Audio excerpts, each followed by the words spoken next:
দুদিন পরিশ্রম করেই তুমি নিজের কাছে হেরে যাচ্ছ। শুরু করছো নিজের সবটুকু শক্তি দিয়ে, কিন্তু কিছুক্ষণ পর তোমার সব শক্তি শেষ হয়ে যায়। কিন্তু কেন?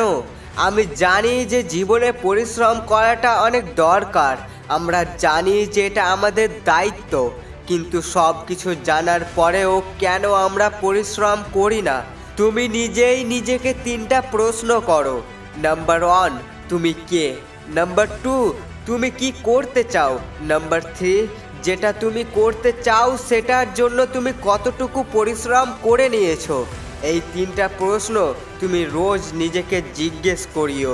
তুমি জানো কি, জীবনে মোটিভেট থাকাটা অনেক জরুরি।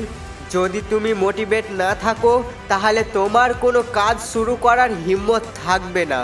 জীবনের প্রত্যেকটা মানুষের মধ্যে এতটুকু মোটিভেট থাকে যে সব কাজ করার জন্য সে 24 ঘন্টা মোটিভেট থাকে।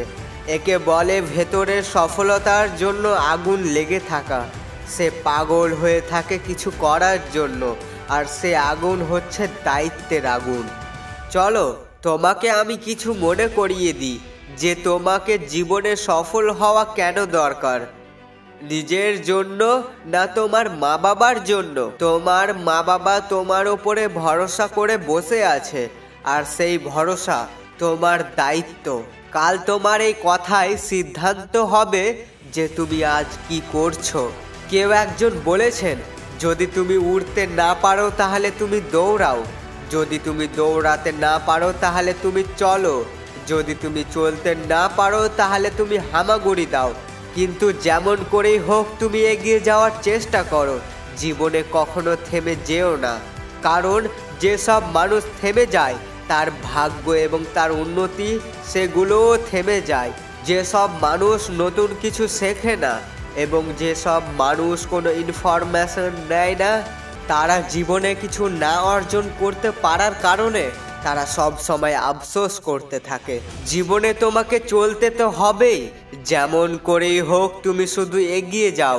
পরিস্থিতি যতই খারাপ হোক না কেন, তুমি কখনো এগিয়ে যাওয়া বন্ধ করে দিও না।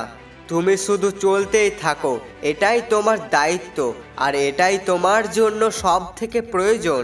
আর যারা এইসব কথাগুলোকে ভুলে যায় তার উন্নতি সেখানেই থেমে যায়, আর সে কারণেই সব সময় এগিয়ে যাওয়া প্রয়োজন।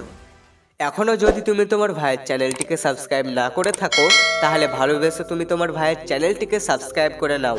আবার দেখা হচ্ছে সবার সাথে পরবর্তী ভিডিওতে। সবাই ভালো এবং সুস্থ থেকো। খোদা হাফেজ।